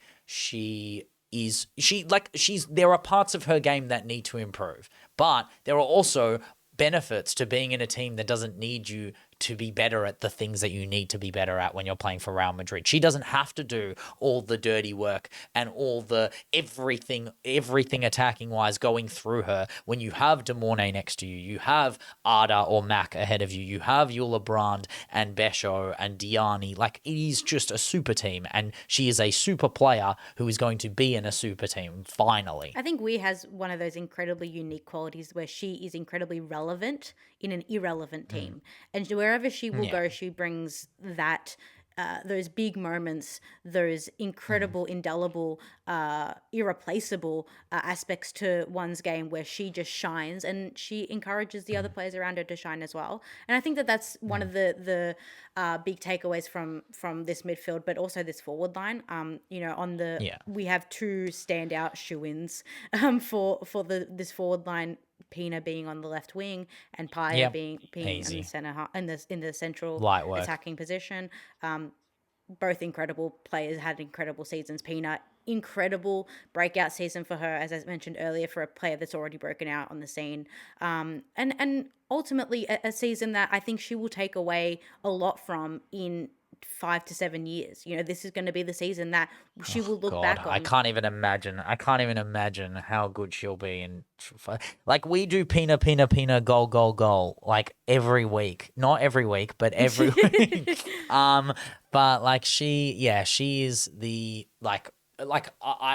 I mean, this is completely irrelevant to football, but like I would love to chat to Claudia Pina. Fair like enough. I feel like if I could chat to Claudia Pina just to like talk, like, I want to know if she prefers shooting from 25 yards out to 5 yards out. I actually think she does. I think she likes scoring bangers more than she just likes being a part of beautiful build up, despite the fact that she can do both. And I mean, the question will be is how she's used next year, whether it's Is it another Liga F run, go back to back, or is it Carla Julia next year who goes left wing and does the Pina thing and kills everyone in La Liga F, and then Pina goes back to Champo ball and gets 12 goals again? Like, we know she's got it in her. It's just how Romeo wants to use her. Yeah, and with Pina and Pio as the shoe-ins for left wing and center attacking striker, I should say. Center attacking striker, guys. Yeah. Guys, we heard it. We heard it here first. Striker. She plays Cass. Yeah, so with Pina and Pio, shoe in. Left wing striker, yeah. Right wing is Vicky Lopez. I know that you picked Caro, and I totally respect that decision. I think that a lot of people would pick Vicky Amal. No, I understand it. It's understood. It's very much like deserved as well. And I think that this is deserved on a level where we're similar to Seda Jordi. This is a player that's finally really breaking out onto the scene. She had a majority of games in the Liga F. She was playing to an incredibly high level. And yes, we didn't see, the 15 goals, 10 assists that we've seen from the likes of CGH in that position previously. But what I saw with Vicky was intent this season. It was intent to get the ball forward. It was intent to drive at her defender. It was the chance creations that were never put in, all those missed opportunities that Vicky Lopez set up. She did all that work for the ball to go over the bar, for the ball to go wide. She did a lot of work in a position where it relies on you being incredible 1v1. And she is probably one of the best 1v1 attackers that we have in the women's game. And the thing that I loved about this season was the consistency in which she was able to be a constant threat, and really the biggest fear factor for a team that has so many incredible players. And she is a bit of a sleeper agent. You don't expect her, and then she gets on the ball and, she's driving for 30 yards and then shooting and having this incredible moment. But it's all those small moments that I love about Vicky Lopez, and what I think will prove to be such important parts of the game as she continues to mature. Couldn't agree more, honestly. It's hard. It's a hard position to choose, because I think Claudia Pina is like if you took the technical brilliance of Caro and the relentless desire and will to score of Claudia Pina. I actually think if you combine the two of them, you get a Vicky Lopez style archetype of player. She is a bit of she's a bit of a Pandora's box. We don't know how good she's going to be. It's scary how good she could be. I mean, for all you Menso fans out there, she's a right wing, Spanish, plays for Barcelona, wears the number 19, has started in a Nations League final, scored in a Nations League final. It sound familiar? Yeah, it's scary. I mean, they both won the Golden Girl award. I don't know what the hell it's called. That's what it's called. The women. Is it called the Golden Girls? Yeah. Is it literally? Yeah. Wow, far out. She won an Emmy, guys. Vicky Lopez won an Emmy for Golden Girls, but she could win it every year until she's ineligible to win it. I don't know. Do you just win it and then you're no longer eligible? But I mean, she is not to keep on with the script, but she is literally the chosen one. She is the one that's she's the one who can eclipse everyone. So Carla Julia will be amazing, and Pina is already amazing, and Pio is doing the goals, and Aitana is already the best in the world, and Aitana set the mark. But Vicky Lopez is yes, she didn't start in the Champions League final and didn't play in the Champions final. She didn't get involved in that. And I felt that was kind of, I don't know, it did rub me a little bit the wrong way. I feel like she deserved a minute or something to be a part of the game, be a part of the story, be a part of the legacy of that game, because I shouldn't be just talking about Clara Sarah Jordi and Lily Johannes as the youngsters who are going to take over WOSO, because Vicky Lopez is also not going to take over WOSO. She's already taking over WOSO, and she's doing it one square meter at a time, and she's taken over Spain, and she's made her mark on Germany and done it against other countries. But the logical next step in the Barcelona Romeo model is Champions League. We need to see it at the top level. I need to see it in El Clásicos. I feel like she wasn't as prominent in those games. Yes, there was a lot of goals being scored, but I only remember her scoring one, and I think it was in that 6-2 game. I think she scored one, set one up, but in the 6-0 she was involved but didn't do much. I think But that's one of the I think her reasons why work I for picked her, though. I think that I don't go by GA when talking about Barcelona because it's a bit of an irrelevant Fair enough. statistic. Ultimately, because they score so many goals and they create so much, it's more about what the player does in the time given to them. Oh, she can pick up the ball. She was put into different positions this year. She was put in the 10. She was put in the 8. Like, there was a time where she was the oldest player in the midfield. They were playing. What were they doing? Sarah Geordie Sarah Geordie and Vicky was in the 10, and it was Alexandria before she got injured, and then they played who was the other one? They played one more. One of the other youngsters in the middle that wasn't Patry. It wasn't APA. There was a time where APA was all out. It was Schurtenlieb. That's who I'm forgetting. Sure. So it was Schurtenlieb, Lopez, and Clara. And I literally said to you, I think we both said it to each other, that's the next 10 years. That's the next 10 years of Barcelona. That's the new APA. It's CSL. It's LCS. Like, they are going to be they're going to be a serious middle three. I wonder if that is the logical next move if Vicky goes into the 10, especially with Puteas. No, I think that she's so prolific and so dangerous on that right hand side. On the wing. It would be 1v1. It would be taking away one of the greatest aspects of Vicky, one of the most untamed, or one of the bits that are most raw about her game, which is that 1v1 and that pure skill that she has that's, direct from, the streets of Barcelona. I mean, where does she want to play? I think she wants to play on a flank. I think, But we'll find out. There is an Alexia-shaped hole. They haven't chosen to.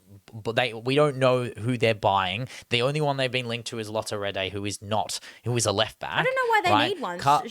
Why not have Seda Jordi, Patry, and Aitana? Seda Jordi holds the 4. Patry goes a bit higher up. So Aitana is a 10. So I would say Aitana's the 10, but I would swap Patry and Clara. I think Patry's been exceptional a bit higher up this season. No, I mean, in the Liga F. I don't know about Champions League. Patry would be exceptional in goal.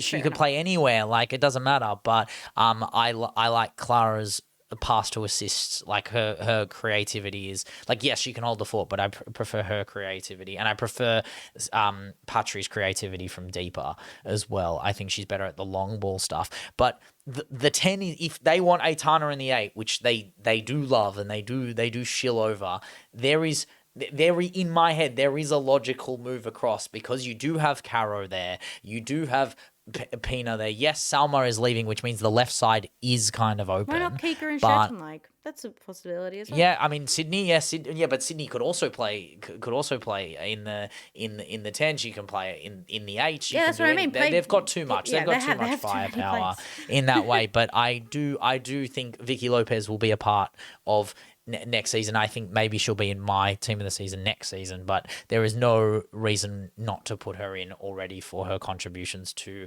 El Quadruple this season. And my manager of the season is Romeu. We talked about it before. It's the man management. And I understand that a lot of Barcelona players don't love the trajectory of the football team and where it's going.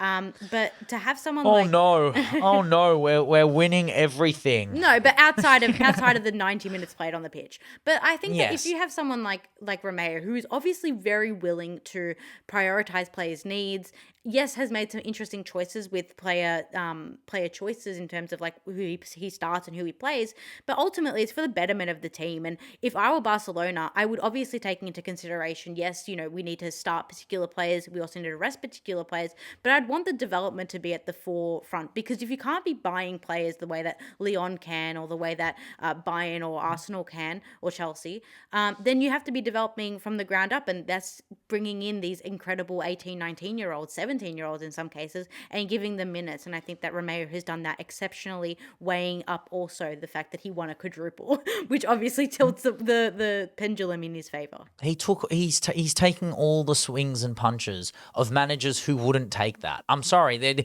like Geraldes left. I understand. Like he went on to pursue other things, and he's now at Lyon and can sit there with his treble and his domestic treble that he's probably going to win every year and accrue 3 trophies a season, and that's good for him. I mean, I implore PSG or any other club at Arkema to give him an actual go.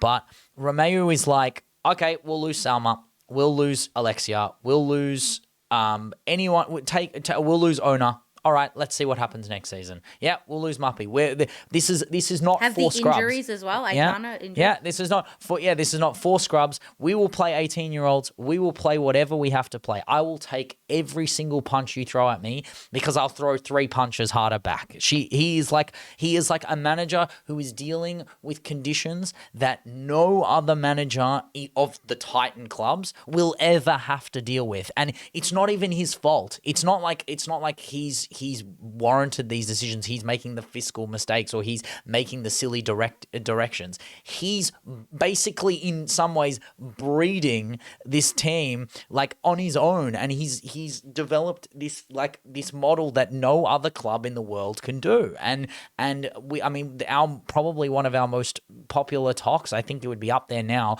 but our comments after the 12-1, like in 2 years they will have lost arguably an 11 that would win the WSL, right? So, but between the players they lost this year in terms of Rolfo and Jana, and then they Engen and everyone else that they lost, Corrales, right?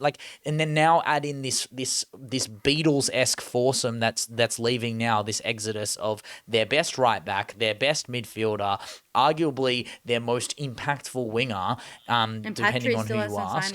And Patry hasn't signed on. We don't know. And it is insane. It is insane how much of their spine they lose, and we still will. They could lose half their 11, this is what they've lost, half their 11 in 2 years. And what are we going to say at the start of next year? Oh, they're probably going to make the final. They're probably going to win the Liga F. They're probably going to do the treble, if not the quadruple, unless someone catches up to them. They're still the standard, even if they get gutted, even when Lyon take more and more and more of them. It's such a lil bro move. It's so embarrassing for Lyon, this team that is like the most decorated, is just taking the scraps off a team that is attempting to be them for numbers, but they will never be them. They will never be them. Until you start building your own identity instead of stealing someone else's, you will never eclipse Barcelona for the reasons why you were once the greatest women's football club, and now why everyone puts Barcelona in that pedestal. It kind of reminds me of like AI art, or like AI musicians, where it's like you could have like the craziest like human slop, but it'll be 100% better than the AI slop that you get. And Kang is basically AI slop. Like, she's just trying to get the like sloppy seconds of Barcelona, when really she's just trying to recreate something that's irrecreatable, which is the heart and the soul and the development and everything that Barcelona is built on, which is of course tradition and culture. Mesh que un club. Yeah, exactly. Mesh que un club, more than a club. Kang is just a club. Kang is just a club. Lyon is just a club and a very good club, but Barcelona is more than a club. That's what it means, and you don't know what it means until you're there, and that's why we want to be there. But yeah, honestly, rightfully so. Romeu is in. That is our 11s. Sorry, we did a lot more on our 11s this week, but I think it's just because Spanish football has just been so good, and we're just going to continue with our run. We're going to go into our. What do we have? Unsung hero. We're going to start with our unsung hero. Leggy, kick us off. Who do you have? Who's been unsung? There's no real underrated players for Barcelona, mostly because they're all properly rated. They're never. There is literally not one. No. You cannot put a Barcelona. We all recognize Barcelona's class. And of course, there's been some fantastic Sociedad players, which I'm sure you'll mention. But I really wanted to go for somebody who really encapsulates what is an underrated player, and that is Eva Navarro, somebody who is a pillar in that Real Madrid side, somebody who is incredibly overlooked because we obviously recognize the strength in attack that Real Madrid possess. But what I've seen from Eva Navarro this year, and what I've seen as a real building of a traditional yet also incredibly attacking right back, is a career that I think could eclipse even the likes of her Spanish counterparts. I think that if she was fit in the right team, Like over owner. if she was Like, fit in the right team, I think that the wow.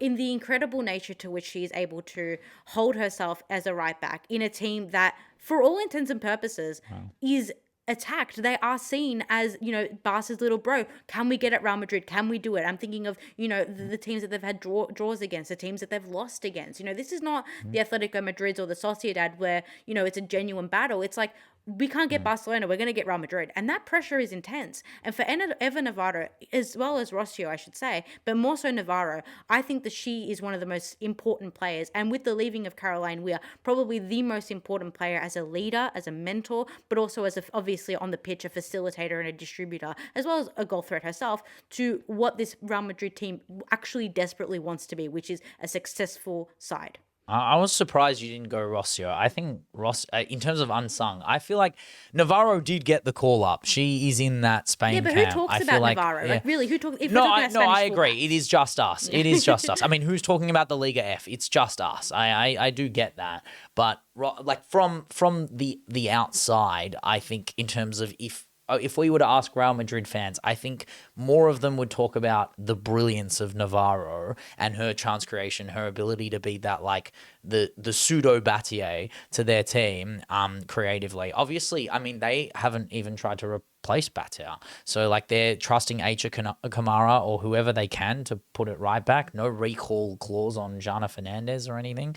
But like they're both unsung in a way by just virtue of playing for Real Madrid, like a team that is will always be unsung in the eyes of Barcelona. But I have gone a bit only one further down in the table. I was thinking of doing Natalia Ramos, but I just did sing about her, so I can't call her unsung after I've sung about her. Obviously, most player of the matches, it is worthy, but I'm going to talk about a player that I've talked about more this season. So in terms of being sung about, I'm the only one singing, and I'm going to keep singing about her until everyone's singing about her. And it's when next year in the Champions League, she comes off the bench, right? She is now my ultimate bench warmer, just saying, my ultimate bench warmer. I mean, we'll get to that awards in that way. We've lost Stina, we've lost Pina.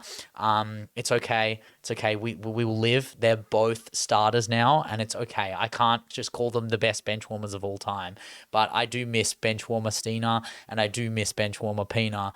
But it's okay because we're being fed by Sociedad with bench warmer GOAT Nerea Ezeguirre. Probably won my most awards as Super Sub of the Week. Probably won a few awards as Never Bench Again for me. I hope she gets more minutes next season. One of the most impactful players off the bench, not just in Liga F, but in the top 5 leagues in football. Her weight of pass, her ability to play flary, techie balls, long balls. She's got very strong, powerful passes and powerful shots. I like her no-nonsense football. She's very direct. She's very hardworking. I adore her. She's only started 9 games this season out of 23. She had 8 goals, 4 assists in the Liga F. She was fantastic in my opinion. I think there are games she's come on and just done the absolute business. Namely, like even when she started against Levante, had a brace in a 2-1 win. I like that was earlier on in the season, but has come on many a time. Levante, Badalona, Alhama, she started, was player of the match. Like, so it's not even like when she's starting, she's not getting player of the match. She's doing the business there, but it's off the bench where she does some crazy things.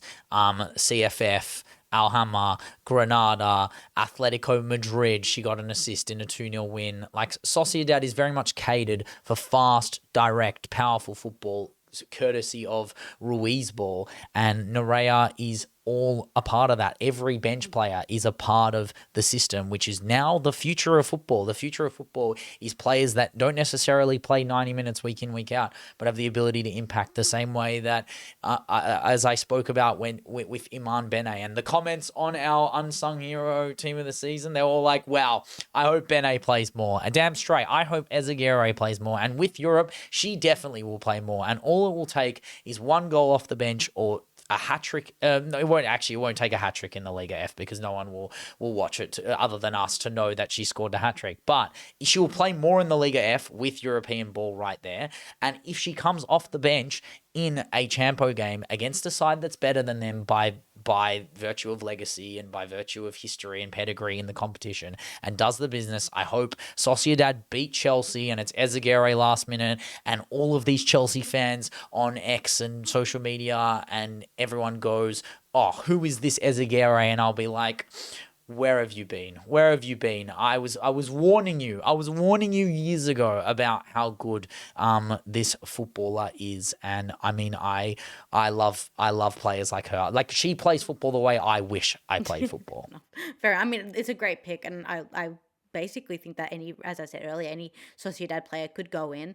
And I think it's the entire Sociedad institution is underrated. An unsung hero. Yeah, but they are underrated. And I think that look, I actually think that it is a testament to, watching the game and recognizing the quality. But I also think that there is something to be said about the lack of eyes on the Liga F and the respective other European leagues and what that means for development. I mean, if we don't have eyes on these players and on these incredible talents and these incredible institutions who are building these talents, then where is we hate to say it, but where's the money going to flow in? Where's the eyes that lead to capital investment going to flow in to allow these institutions to continue to facilitate the growth of players and also the growth of the next generation? We rely so much on Spain, and I've mentioned it before, without Spain, we wouldn't have this era of post-23 excellence in women's football, but we need to have people actually watching the league for it to be something that is continuing to grow and continuing to mold. There are clubs that are getting that, right? So like the new camp, 90,000 when Alexia was there. So I wonder post-Alexia, how those numbers will differ. I don't think that Barcelona will be affected. I think Barcelona. I don't think they should, and I don't think they will. But I'm thinking Atletico Madrid. It's just just a question. I wonder how. Yeah, exactly. Without Weir as well, I wonder how many bums on seats Caroline Weir brings to the table because she is that. But now with, we will talk about their signings later on in part 2 of this podcast. With their monstrous signing that they finalized earlier this week. But I mean, they are just a team that they are. Sociedad will always just be now a part of the zeitgeist as a team that is in and around it in terms of Europe. And I think that, again, all the coolers, Sociedad fans, the Madridsters, just know that while we might want to be spiritually cooler, we will take all of you over the RFEF. They suck. Everyone knows the RFEF sucks. It goes RFEF, Football Australia, and then Kang, It's the holy trinity of my dislikes in football. But I think Kang I've just learned to love in a way, whereas the RFEF, I will never love the RFEF in that way. Like it's just horrendous, the stuff that they've done, the stuff that they've been a part of. I hope that they probably a huge reason. It's almost its own Calciopoli in a way, in the way that they disrespect the women's game. But that is all we have for the unsung hero. We're going to move into goal of the season. This is where I'm going to roast Leggy so hard. I'm going to actually, you know what? I'm going to let Leggy go first. I want Leggy to say her goal of the season, and then we're going to go for My this. honourable mention is Muppies versus Barcelona in match day 25. Oh, I knew, because I knew you were going to have a go at me with this. Yeah. You didn't see the HM next to it on the prep. No, it wasn't there. It wasn't there a week ago, but I changed it a week ago. Oh, mate, she's done well. She's done well. She's been saved. She's been saved by how long? My honourable mention is that goal, but it's only because I think it's important to recognise that Mapi is the Olympico god, and to have your last goal scored in the league be an Olympico is pretty awesome. Like, it's not the goal of the season, but I wanted to shout it out. The goal of the season. It was the best Olympico this year. Like, you are an Olympico fascist policeman. Like, you are I am the Olympico police. 100%. You do not, like, not many people score a Mapi-esque Olympico, like actually in the goal, like hard to save Olympico. That is worthy of it. But yeah, you go for it. What's your goal of the season? My goal of the season is Aitanas versus Logrono in match day 3. So if you guys don't remember this goal, it's incredible. Mate. It is incredible. Aitana picks up the ball in Oh. midfield. She passes it out wide to Vicky, who does a lot of the work here. She gets the Yeah. ball, drives it into the box, cuts it, nice little chip into the box onto a box crashing Aitana, who scorpion volleys. I don't know what RVA called it. She had a particular name for it, the shrimp or something.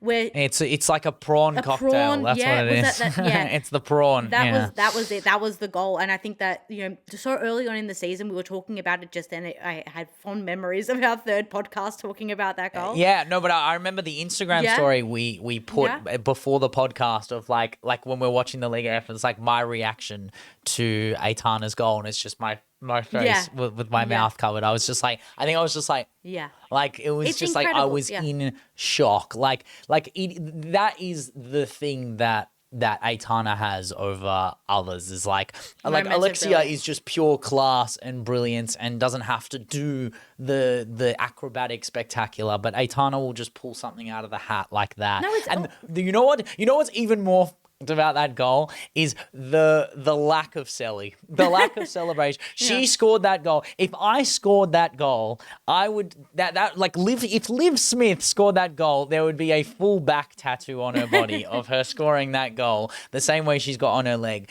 This was Aitana going, all right, pick up the ball, next one, guys. Like we're on for it. We're on for another one. This is mark of a champion. Mentality that I will never possess or no other player in the world possesses in that way. Aitana's got that Mamba mentality in a way that, that it's just scary how good she is. But that is a one of a kind goal. It's funny that you capacity. mention. It's funny that you mention Alexia and those little flicks, because I actually attribute those incredible big moments, those bicycle kicks, those really like technical goals to Alexia. She previous to her ACL injury, she was their free kick taker. Yeah. Okay. Yeah. Maybe I'm thinking post 22. I But- guess in that way. But Aitana does these things where you see these moments and it elevates her to the best player in the world immediately. You don't even have to think about it, right? Because they're moments that are replicated by other players. Obviously, this came after obviously Oveye's goal in 2025. Sure. But the way that she did this in the tight box that was that Logrono box, and it was slick, it was easy, and it was Aitana. And it was similar to that goal against Germany that she scored for Spain in the Euros. It's something that I just expect from the greatest player of all time, in my opinion. Yeah, similar in like context of like how has she done that? Like what are you doing? Yeah, not like nature of goal. Even the Ovalle goal is completely different. The Ovalle goal. and it was set up by Hermoso, which is the again, last one. there's something about the Ovalle goal I don't like, which is that like Jeez, I just you and it you just, only like the only no, criticism it for is this a goal. ridiculous goal. It's just like, and I would love to say it wasn't aimed and it wasn't on purpose, but she did it like a week later as well. Yes, that's like the she thing. did it twice. That's the thing. It's crazy. Yeah, like it's not Aitana's proven it- this is actual genuine skill. That is not like a fluke. I actually think No, but it is different. No, because Ovaille's one, she's like turning backwards I know, the yes, wrong way, yes. whereas this one genuinely looks like Vicky has played a bad ball and she's gone, oh well, Oh, shit, like, I need to go fine. backwards and yeah. I need to do something else, and it's not like it looks all in motion. It looks like poetry in motion. It's something the football Luddites go, oh, this is what football used to be. It used to be creative brilliance This like is this. what It's it's like going to be like watch, in like go 10 watch years Aitan. when we're playing stodgy 4-4-2 football, right? In like 10 years time. Brexit WOSO Yeah, is incoming. exactly. We can't wait. I cannot wait for it. I'm so here for it. But goal of the season. There are a few to mention. I wanted to mention Ayara Agarizabala, first match day, that volley, edge of the box, crazy against CFF. That was a banger. Obviously, Bonmati versus Logrono. I think it is the best goal. It is the best goal. I think it's the not just the like context, not just who she is, basically a response to the lack of Mariona Caldente Ballon d'Or, and was like, can Mariona do Euro that? as well. Like that's what it was. Yeah, exactly. The Euros as well, the magic of both. But For me, the goal that I remember the most, the goal that I remember watching and just like that is the goal I remember watching being the most in awe. It is that one, but I did want to shout out, it is so neck and neck for me. But Caroline Weir's goal against Ibar, for me, is one that stands out. We spoke about it. We did a talk about it. Sweet Caroline. That was peak of Caroline Weir's powers this season. That half turn space. So when you were talking about you attribute stuff to Alexia, I attribute this goal to Alexia Putellas. In fact, she scored a goal not that long after against Bayern Munich that is nearly identical if you put those two goals together in terms of where they've hit the target, where they're in, what position they're on the pitch. But there is something aesthetically pleasing, so pleasing about Caroline Weir's goal. And then again, mark of a champion, a player that doesn't celebrate that hard, just fist up, goal, done. Like, let's go. Next one. 3-0, 2-0. I think it was the goal to make it 2-0 or 3-0. And she was like, all right, let's go for 3. Let's go for 4. Like, that's scary mentality. I think, like, I genuinely do question players, like, their humanity of it all. Like, I'm sorry, if you score a scorpion kick, how are you not running around the field like a crazy or person? 5-0 as well. It doesn't matter. It doesn't matter. It doesn't matter if I scored in a Liga F match and I scored a scorpion, let alone a scorpion. If I scored a tap in, I'd be like running around doing my signature celly. But like Aitana just takes it like another day, another second, another minute at the office. But yeah, brilliant, magnificent football, magnificent goals in the Liga F all season this season. And then the best game, Leggy, take it away. What's your best game of the season? My best game is not, the flashiest, most drama intense game. My game is what I would have picked last season, and it's all attributed to the one loss that Barcelona had every season. And wow, it's so harsh. And I love Barcelona. So harsh. I do. I love Barcelona, but I think that it's important to reflect on the games that they lose and why they lost them. And I think Barcelona's only loss of the season was by the challenging team against this duopoly that Madrid had carried since their inception. And Sociedad, this is a credit to Sociedad. This is a credit to the institution that had built up to finally beating a giant like Barcelona. But I also think that this was a symptom of a lot of things that Barcelona have endured in the last few seasons. The loss of Patry. They've had inconsistent spells of Patry with injury, with whatever.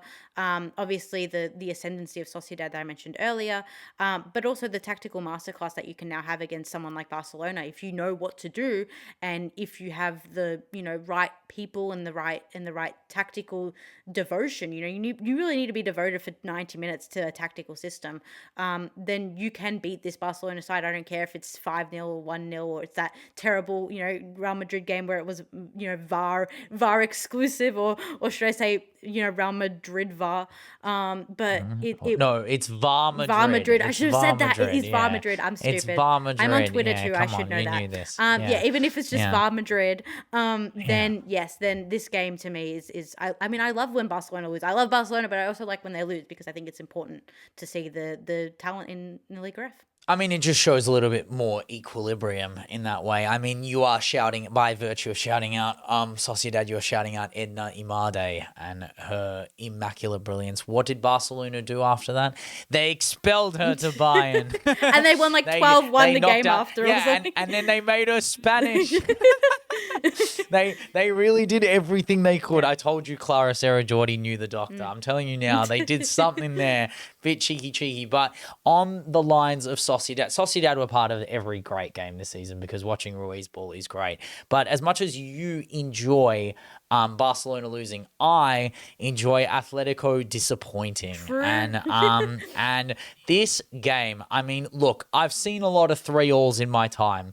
I've even heard of 4-alls. I'm sure WOSO, Menso, Luddites will tell you about 4-all games. Everyone talks about North London Derby, the 4-4 classic magic. But have you heard of a 5-5? That's the real question. Atletico versus Sociedad, 5-5.